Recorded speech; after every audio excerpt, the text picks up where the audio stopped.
Hello, mindful friends.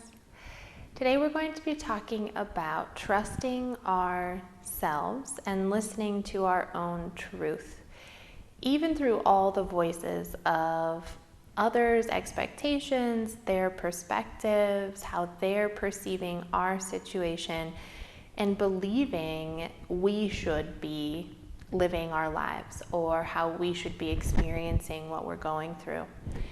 And we know that there's always a balance of learning from others, of being open to what others are saying, and then getting kind of swayed by what we are hearing that takes us away from our own truth. And this happens so often, and I'm experiencing it in my life with my health and in many other areas, where people project their experience onto you, their experience of what you're going through and what you must be feeling, what you must be experiencing, what that's meaning in your life, all the way to what you should be doing about it and what's the best answer to healing or kind of moving forward through it. And how there are so many different opinions. It's like, especially when you're ill or facing some kind of difficulty in your life, people don't mean to do it, and it's always out of great kindness, but they always see it as this opportunity to start kind of fixing and bringing in their advice into your life and their perspective into your life, which is amazing, because as you're sitting here going through this, it gives you a lot of options as to, well, what might work and what could I explore that I haven't considered, and what are some new angles that I could be looking at this from that may serve me better. But we all know that it can also be really overwhelming.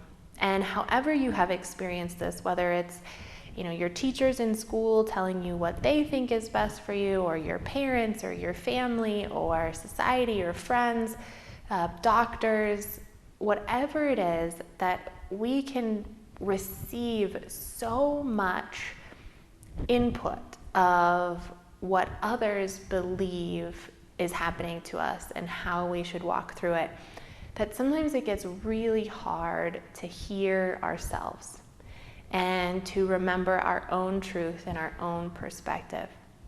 And whatever it is, the difficult thing that you're going through, that goes through changes in family as well, a divorce, separation, a change in job, a move to a new place, people are going to label that experience. And when they look at you and when they talk to you, you can feel their experience or their expectation of what you must be going through coming out in their energetic field, but also in their words, in what they're saying to you, and the questions that they're asking. It may reflect that, wow, this must be really hard for you. How are your kids dealing with this? Or, wow, all these things that you're losing, or this lifestyle change, that must be really difficult. And then they may interject and have all these solutions of, religious people bring in their prayer and they bring in their beliefs around that this might be good for you. And then doctors bring in their beliefs of, these are things that would be good for you, or these remedies, these meds, these treatments. Alternative healers do the same thing. Counselors will do the same thing. Have you tried this? Here's your great solution. And everyone does it out of great spirits, right? They want to serve. They want to kind of help you through whatever experience you're going through. But at the same time, and I know you've felt this, that it can be too much, and that sometimes those voices kind of create a loss of our own perspective and our own experience and our own truth of what we really need to move forward. So there's a balance here of, during these times of big shift in our lives, or at any time in our lives really, it can be really good to reach out and hear other perspectives and take on some of that advice, because they can open us up to new solutions that we haven't thought of and great paths forward. But there has to be a balance that in that, and while we're listening to those other opinions, that we also step back and say, does this really align with how I want to be walking through this? How I want to be experiencing this and my healing or my transformation or this shift, whatever it is in your life. And so when we're doing that, it's like we take those moments to make sure we reconnect with ourselves and we listen back to that heart space, back to our truth, and ask ourselves, how do I want to be experiencing this? And how do I want to interpret this? And maybe those perceptions of the other people that they can unintentionally project onto you don't actually fit what you're going through, how you're experiencing this, and how you want to interpret this. And so we can kind of recognize when they're coming in and people are saying, oh, this must be so hard, and this is how it affected me, and this is what I did. And it's like you can hear that, and it almost can reaffirm how you want to see it. So it's like, yes, I could see that you saw this differently, but in my heart, I know how I want to be perceiving this experience and how I want to interpret this experience. And we kind of talked about this in a class the other day of how it's almost fun to reinvent a word for the experience. So like for me, it would be that the word is injury and recovery, and how when people associate my experience with that word, it's almost always a negative representation of what I'm experiencing. And it just happens that way in society, that we kind of program our interpretation of a certain situation. And it's, wow, that must be so hard, and all this loss, and what a big challenge. And it's like when you can kind of play with that and go back inward and say, well, what do I want to be experiencing in this? So like put a different word on it. It's like reformation or renewal or rejuvenation. And one person said with their experience lately, they're going to be calling it visibility, clarity, growth. And when you get to relabel it, it's like, oh, it doesn't have to carry all the negative weight of how people perceive this thing normally.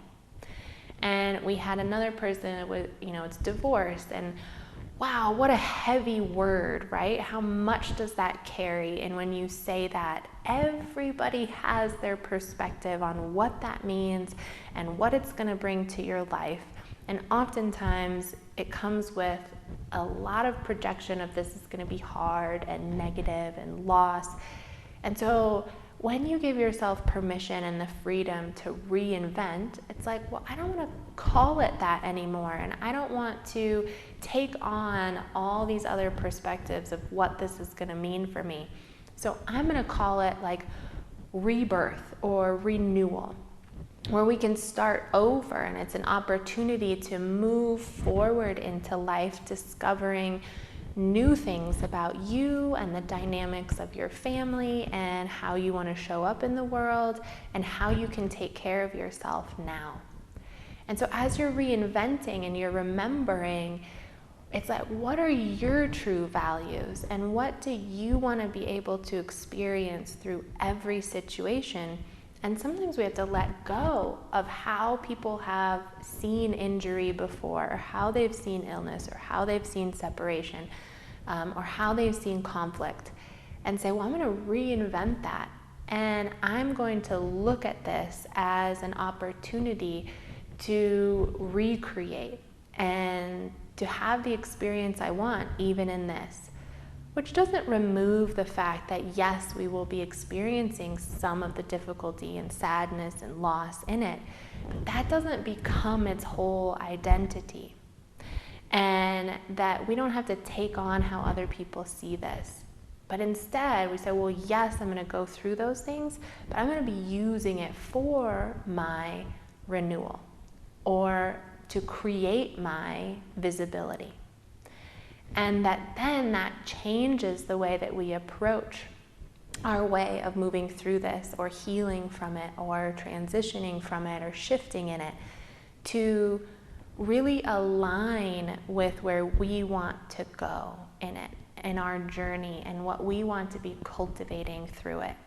And so then when we're hearing other people kind of giving us these inputs, we can see, well, what part of what they're saying aligns with how I want to move through this? And if it opens us to a new perspective that aligns with our truth in it, of course, bring that on, try it, give it your all, accept that advice. But if it doesn't align and you see that it brings you more into the dark path and how you don't want to be seeing this, we can simply give ourselves the freedom to let it go. It doesn't have to be our perspective. It doesn't have to be how we walk through this. So I invite you this week to look at those things in your lives that you're going through, how they've been labeled, how they've been interpreted by other people, the advice you've been getting from other people in that, and start returning to your own truth, getting back in alignment with how you want to walk through this, and then let go of the things that don't align with that don't serve it, and use the things gratefully that do, so that you can create the experience you want in anything that you're walking through in life. If you enjoy these little talks and would like to join us for individual coaching or our group sessions, you can visit us at newleafmindfulness.com, and don't forget to subscribe, like, and share. I hope to see you all very soon.